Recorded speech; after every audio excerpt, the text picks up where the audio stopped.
Yes, today we'll discuss the syntax and semantics. Before I start the chapter, I would like to show you something. All of you may have visited our college website. Right? Yes, so in our college website, I'm not only talking about my subject, but as well the other subjects as well. You can probably find the information about any subject syllabus, lecture notes, and their respective classwork and the videos. I'll show with my example. Okay. So what do you do in departments, computer science, engineering, faculty and staff? If you go there, here you can find my name. This is Muhammad Abdul Azim. If you just click on my name, my profile will be open here. So this is my profile. Fine. If you come to this web page once, you can find this is my blogger website. This is my YouTube channel. If you just click on, you can direct.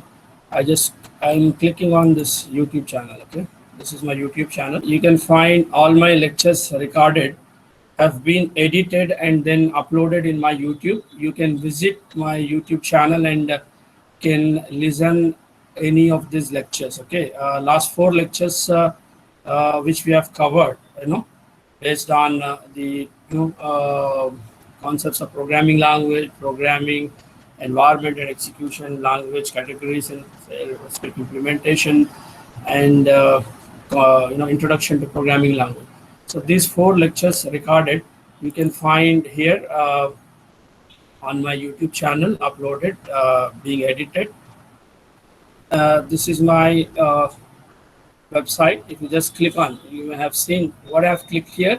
I have clicked B is a blogger button.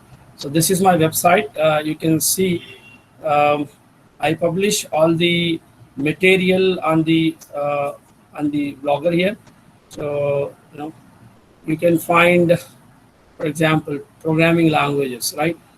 Programming languages material is available here. Okay, PPL lecture notes. If you just click on here, you can find the PPL lecture notes. You can see here. So these are all the ICT tools that we are using to enable you to access and then interact with us, with the help of these ICT tools, and learn the subject, understand the subject, and gets doubts being clarified and all. Okay, so these ICT platforms which I'm using of different kind, like YouTube or blogger website, Google Classrooms, or college website. Even on college website also, I'm uploading all this material. You can probably find in college website also, right? So all this, at all the places the material is available. So today we'll discuss about the syntax and semantics. Before learning any programming language, you need to know about its grammar, rather, right? How the programming constructs of this new programming language is described. What are the rules, protocols being followed to define the same? You need to know, like how, for example, if you're learning English language, right? After its alphabet, alphabet is considered to be the token or the character set of that language. Then what you do, you will start framing it as a word, and then sentence, and then paragraphs. But in order to frame it as a sentence, you need to follow certain rules or grammar, right? Similarly, we need to understand the grammar of the programming language, right? So we'll try to discuss about what is syntax and how the programming constructs have been defined with the help of syntax, and how they are going to be interpretable on the machine, how they are going to be understandable, in what way the computer is going to understand the instructions when they have been interpreted on the machine, right? The semantics, right? Then the grammar, which we use probably to define the instructions using the same. We have different type of grammars, BNF, UBNF, CNF, and then attribute grammars, describing the meaning of programs and the semantics, right? The axiomatic semantic, dynamic semantics, and all, right? So first starting with syntax. What is syntax?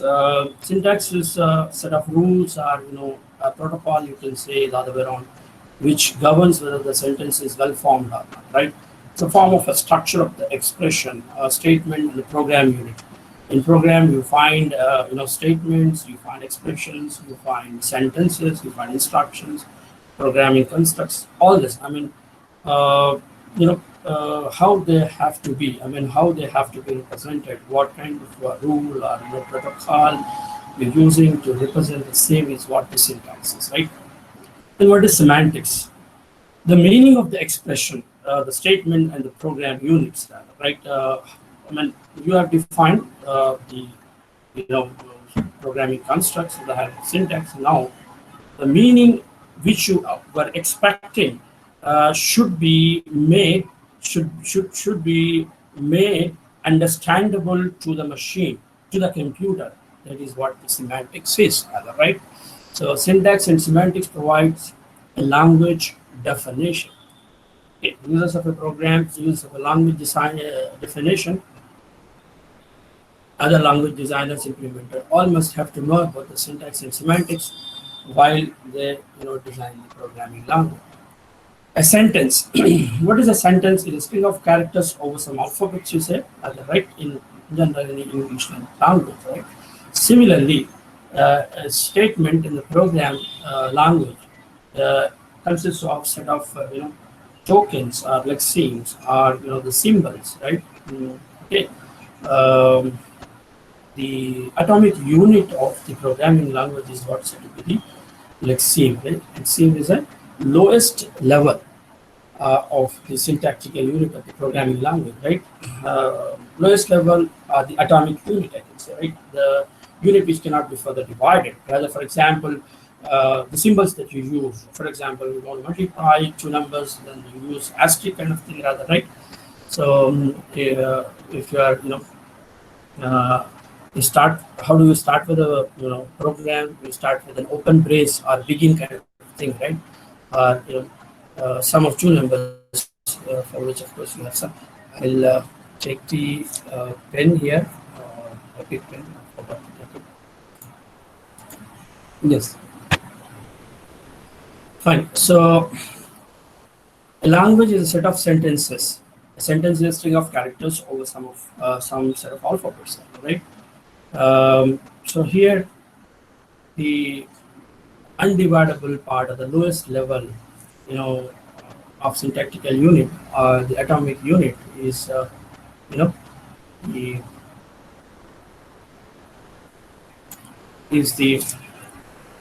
lexeme, right? Lexeme. Fine. Token. A token is a category of lexemes, right? For example, you have variables to be declared of different kind can be identified as an identifier, rather, right? So a group of lexemes, a category of lexemes are said to be the tokens, right? These are the different terminologies that are being used as part of the programming language while we are learning the grammar, of course, rather, right? I hope this is clear to all of you. Now moving on to the next slide. Recognizes. A recognition device reads the input strings over the alphabets of the language and decides whether the input string belongs to that particular language or not, right? So the recognizers are actually equipped with the grammar. They will check across the sentences that you have given to the system, whether they are as per the norms or not, right? Syntax analysis. Here, what exactly the recognizer is going to do, it does the analysis of the syntax. Right? It's generally a part of the compiler. Okay. Then generators. A device that generates a sentence of a language. Who is going to generate, which is going to be understandable to the machine is the generator. One can determine if the syntax of a particular sentence is. Excuse me, sir. Yes. So can you please go a bit slower? You're going too fast, sir. We're not able to catch. Okay. So one can Can determine. you explain syntax and semantics again? Yes. Can you please explain syntax and semantics again? Syntax and semantics. Okay, fine. So, what do you mean by syntax basically? Syntax is the form or the structure of an expression, right? Statements or program units or programming construct.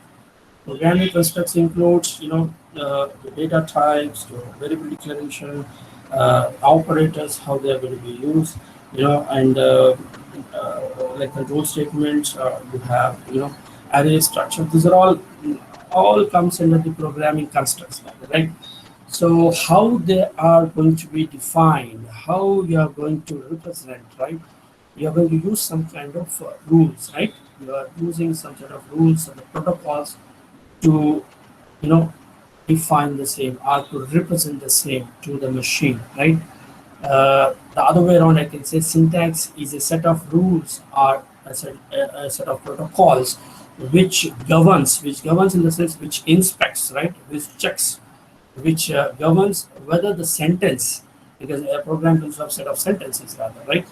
So whether uh, given sentence is well formed or not, whether it is properly written or not, right? So a scientific definition, if I have to give this syntax, I can say that it is a set of rules or set of protocols that governs whether the sentence is well formed or not, right? Is the syntax. Then semantics. What do you mean by semantics? The meaning of the expression, the meaning of the statement, and the programming constructs, right? So, in what way the computer is going to take, what in what way the computer will understand your sentence, in what way the computer will understand your programming construct. So the meaning which you want to convey it to the machine or the computer, which you are expecting rather, is going in the same way or not rather, right? Is what's said to be the semantics. Okay.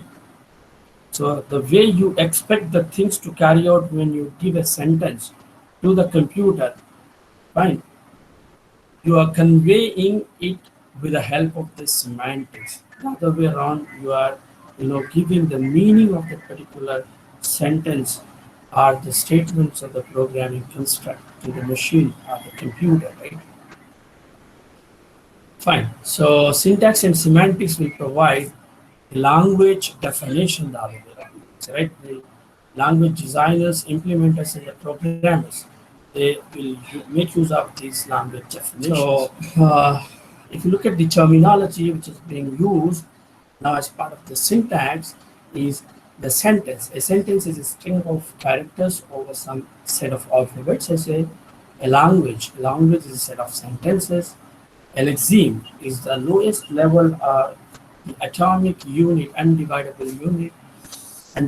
syntactical unit of a programming language. All symbols the other way around, right, which you can see in the programming language, are the character set of the programming language, if you see, right, is said to be the lexemes, right? Token. The token is a category of lexemes, right? Category of lexemes. So for example, if you look at the C programming language. C programming language make use of what? ASCII character set. Right?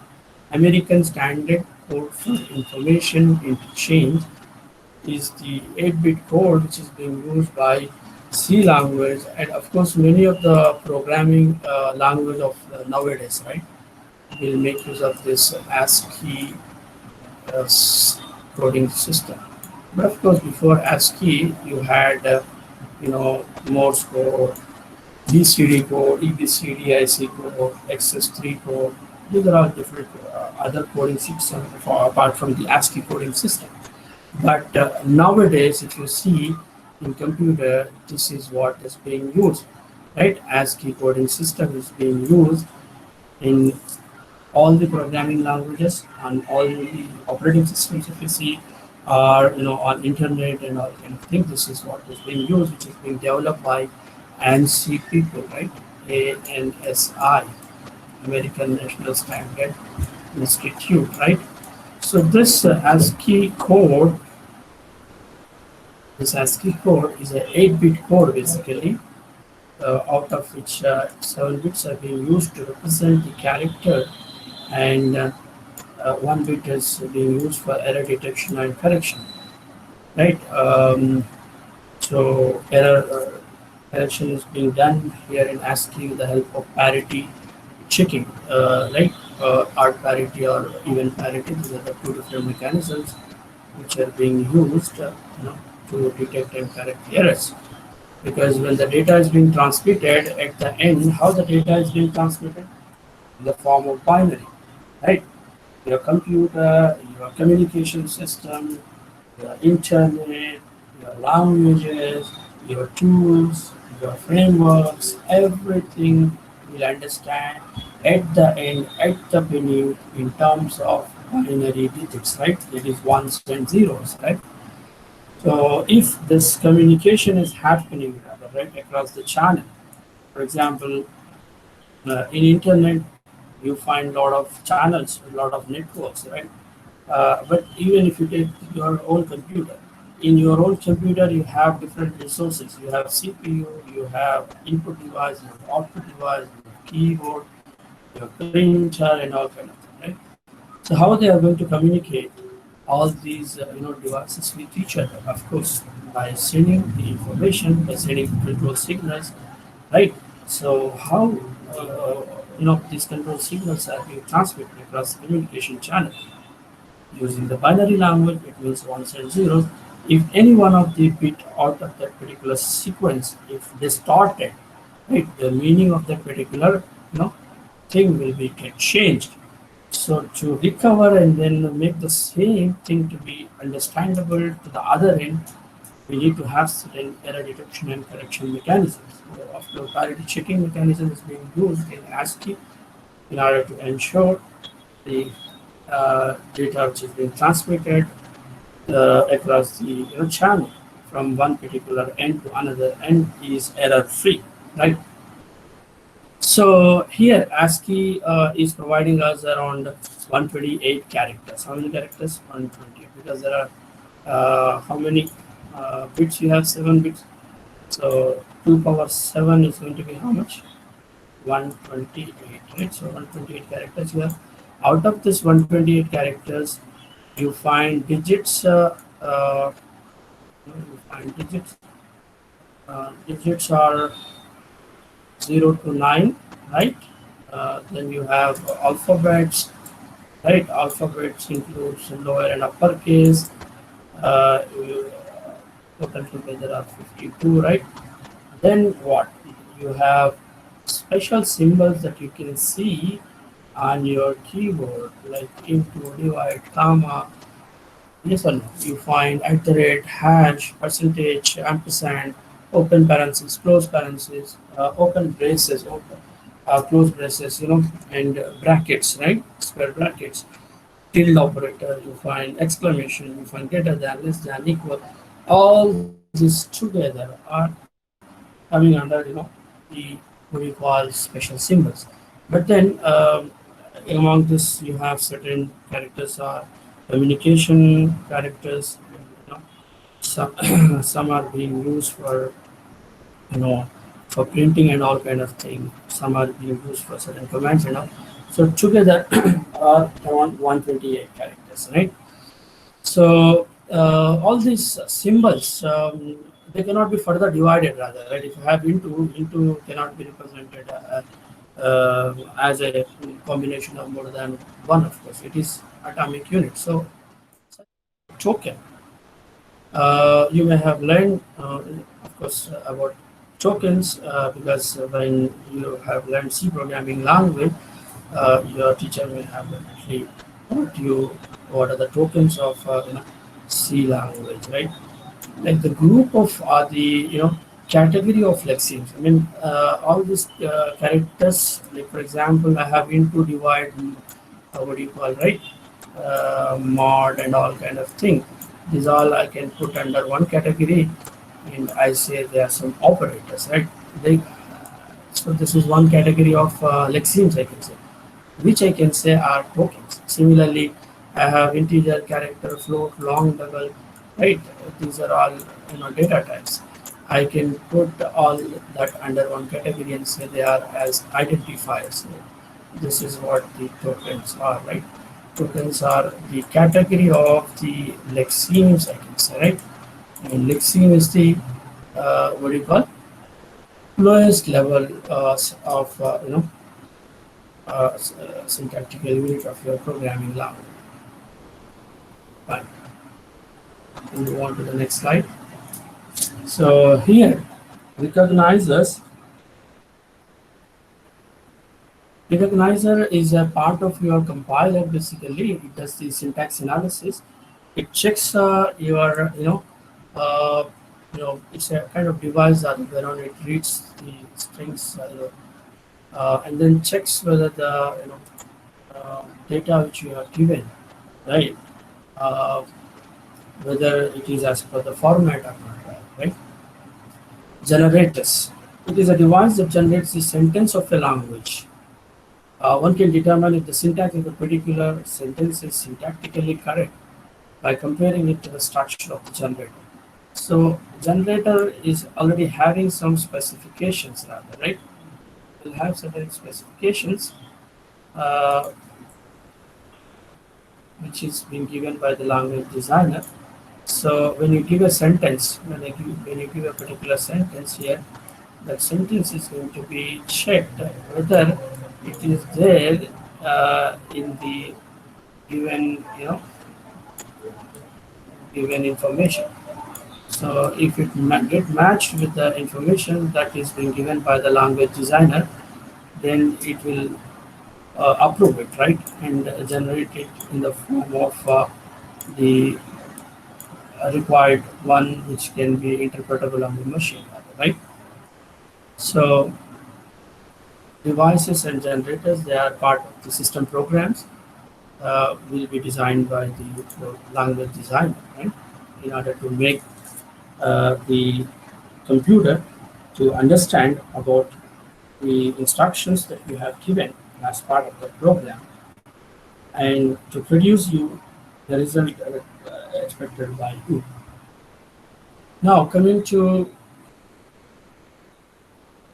how you are going to define these syntax, the rules, you know, uh, and you make the system to understand with the help of semantics, right? Is with the help of certain grammar, right?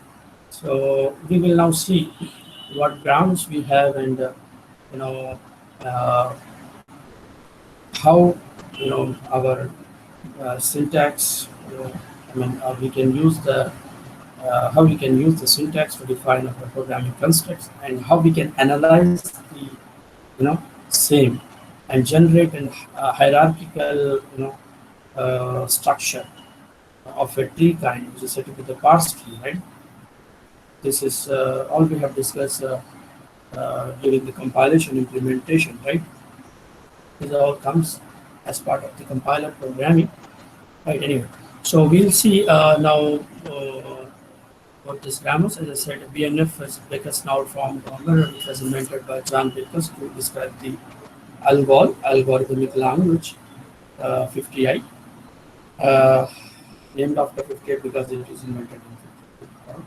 BNF is equivalent to the context-free grammar, right? And this context-free grammar is developed by Noam Chomsky in the mid 1950s. Language generators meant to describe the syntax of a natural language and defines the class of language called context-free grammar. Moving on to the next slide. Now, looking at the fundamentals of BNF, Baker's Not Form, how we can make use of the BNF grammar to describe our programming constructs, right? In BNF, abstractions are used to represent class of syntactic structures. They act like syntactic variable, also called non-terminal symbols, are just terminals, right? So what is terminal and what is non-terminal?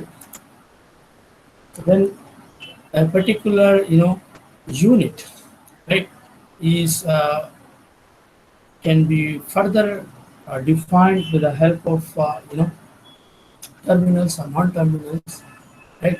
then you can say it is a non-terminal, right?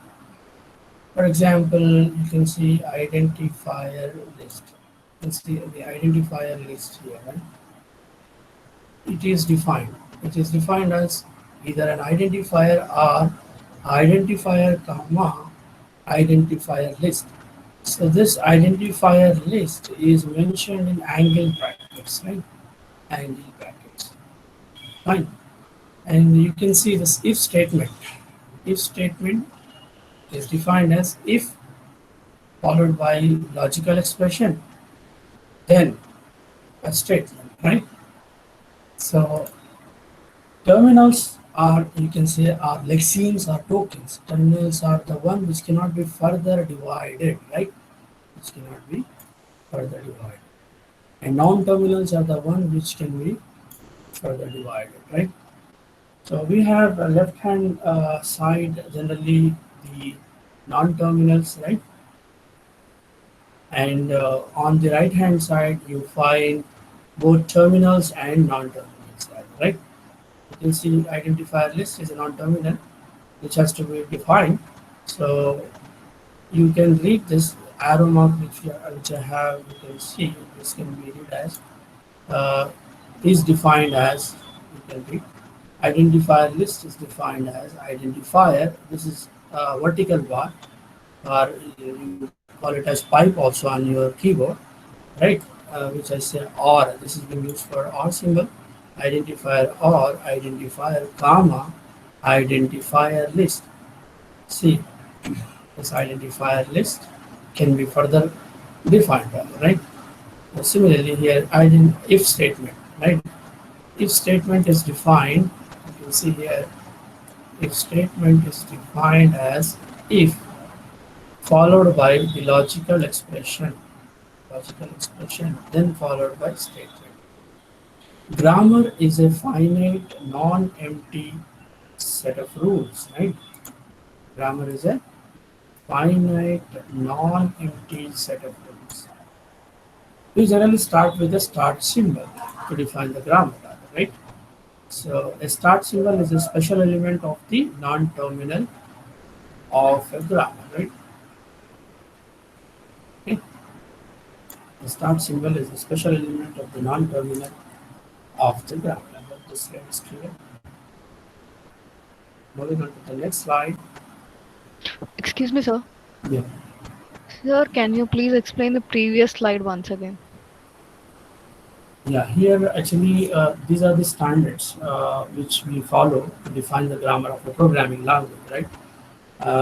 Chomsky norm form, Noam Chomsky, because it is named after Noam Chomsky, so Chomsky norm form, CNF grammar, and Baker's norm form is named after John Baker's, right? They were actually developed while they have developed a particular programming language. From their programming language perspective, they have defined this grammar, but then it was defined in a universal way. So people use this grammar to define the subsequent languages as well, their own languages as well, right? So I mean, this grammar, we are going to study this grammar only in the subsequent slides, right? How we are going to use this grammar to define the programming constructs, right? To define the syntax. I hope this is clear to all of you. How the BNF grammar is defined. Some examples are mentioned here. You have terminals, you will have non-terminals. On left-hand side, you will have non-terminals. On the right-hand side, you find both terminals and non-terminals. Right? What do you mean by terminal? Terminals are the lexemes or tokens. Uh, you know, uh, and the grammar is a finite set of finite non-empty set of rules, and you start with a start symbol. Right? So the start symbol is a special element of a non-terminal grammar. Generally, the grammar is defined with the help of an abstraction. Okay. What do you mean by abstraction? Generally, most of you may say when it is not a concrete one, I say abstraction. Yes, obviously true.